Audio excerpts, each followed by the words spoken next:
নমস্কাৰ, মোৰ নাম CA লক্ষ্যজিৎ গগৈ। মই এজন চাৰ্টাৰ্ড একাউণ্টেণ্ট বাই প্ৰফেশ্যন আৰু মোৰ লগত আছে CA গৌৰৱ গাৰোডিয়া ছাৰ।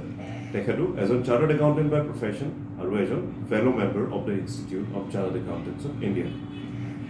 আমি দুইজনে কথা পাতি আছিলোঁ যে আমাৰ অঞ্চলত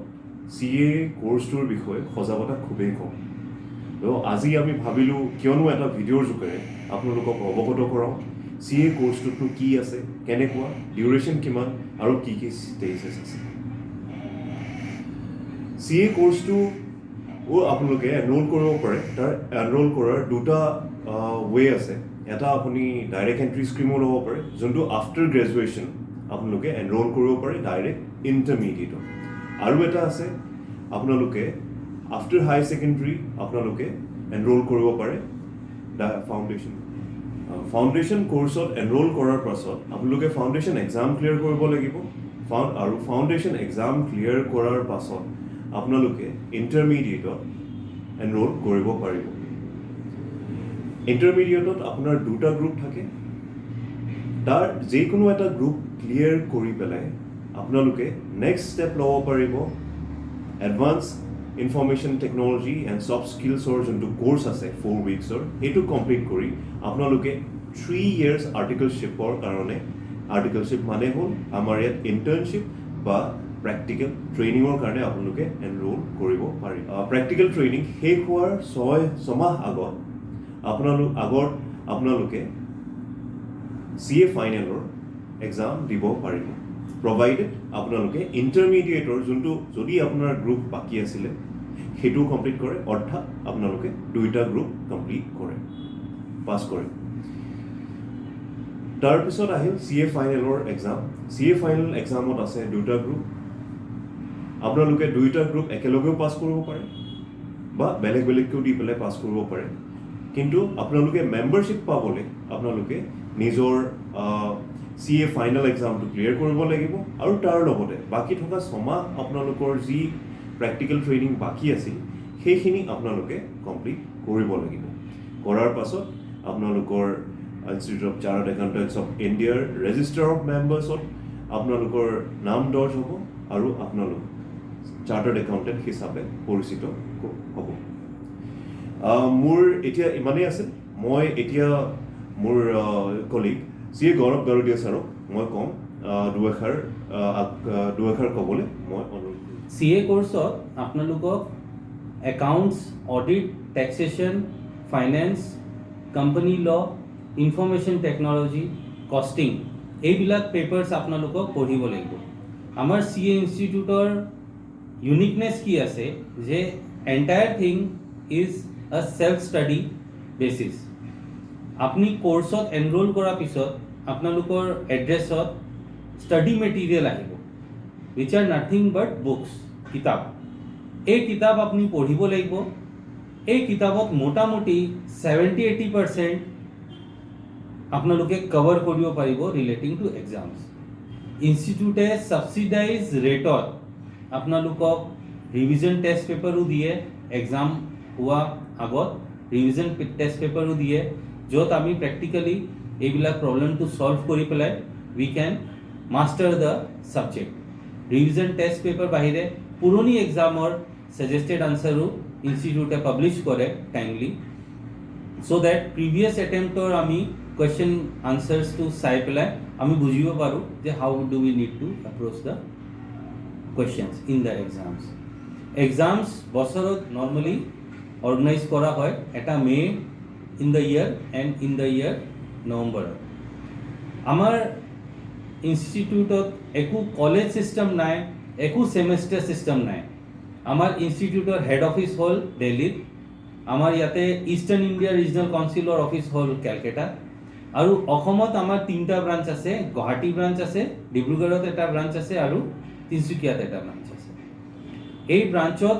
আপোনালোকে গৈ পেলাই গোটেই ডিটেইলছো পাব পাৰে about the course. And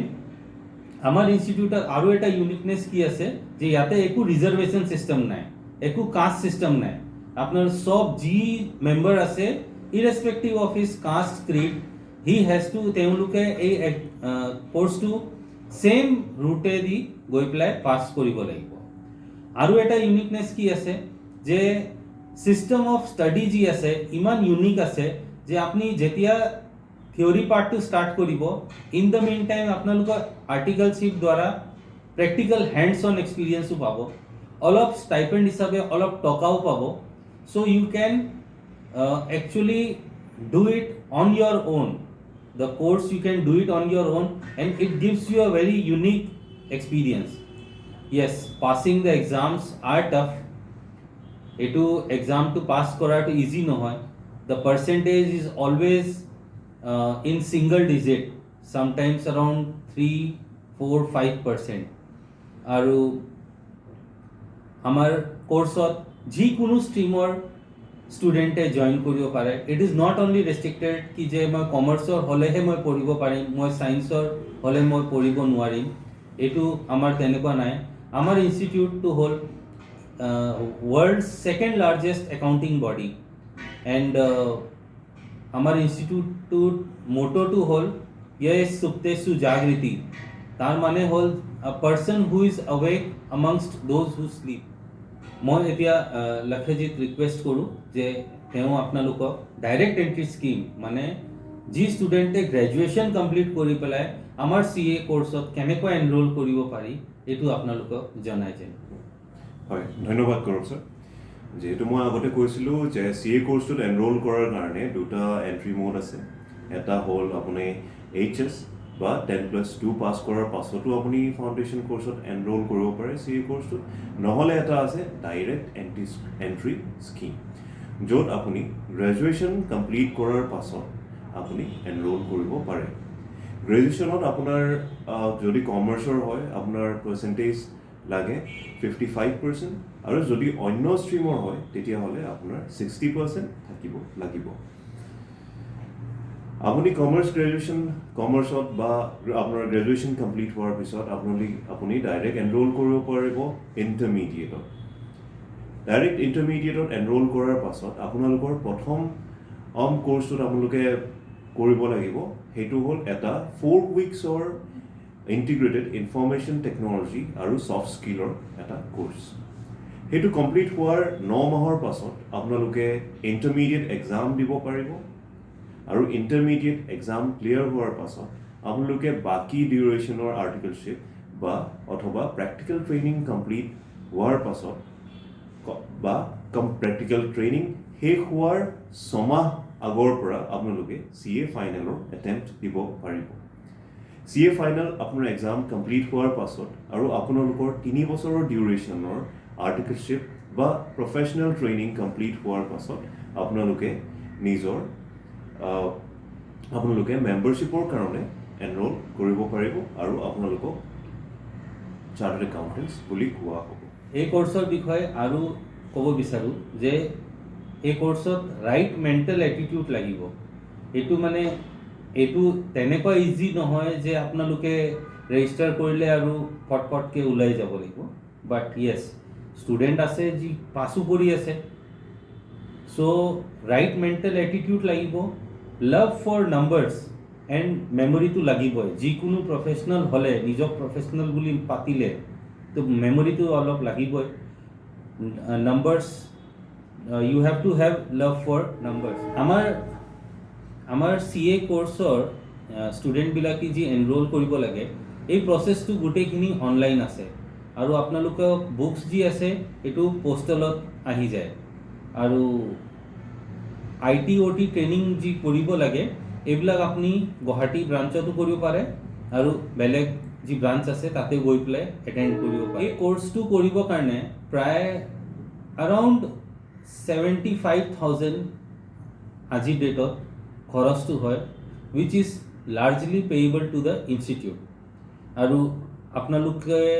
reference material হিচাপে অলপ বুকছ কিনিব লাগে বাট average salary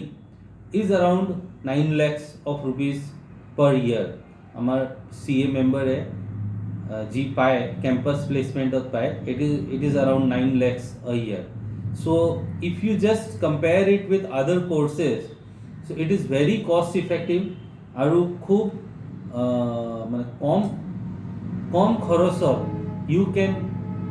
earn yourself a respectable degree আৰু you can make your parents your family আৰু এটা কথা আমাৰ CA কোর্সটো ইন্টারন্যাশনালি রেকগনাইজড আছে it is not only in India এব্রডতো রেকগনাইজ আছে যি স্টুডেন্টে ফার্দার স্টাডিজ কৰিব বিচাৰে PhD কৰিব বিচাৰে তো CA কোৰ্সটো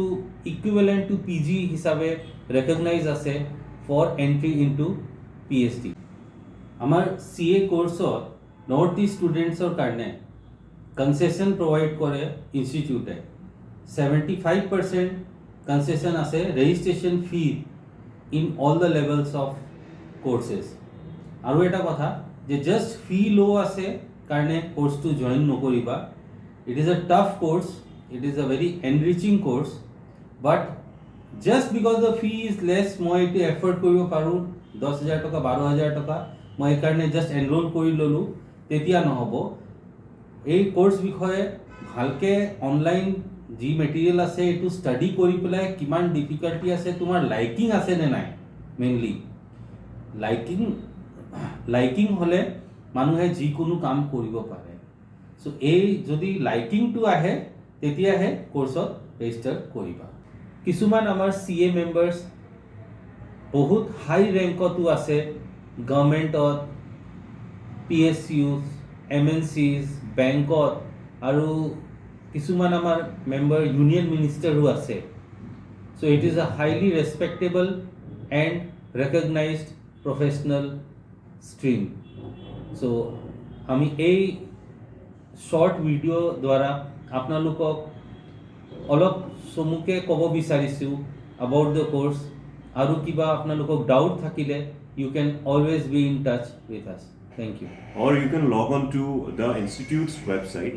হেতু হল আমি লিংক টু ডেসক্রিপশন বক্সত দি দিম তথাপিতো এবাৰ কৈ দিছো icai.org that is www.icai.org আৰু আপোনালোকৰ যদি কিবা কোৱেৰি থাকে আপোনালোকে এই ভিডিওটোৰ তলত আপোনালোকে কমেন্ট কৰিব পাৰিব আৰু আমি ট্ৰাই কৰিম যে প্ৰত্যেকটো কোৱেৰিৰ আমি ৰিপ্লাই দিম ধন্যবাদ thank you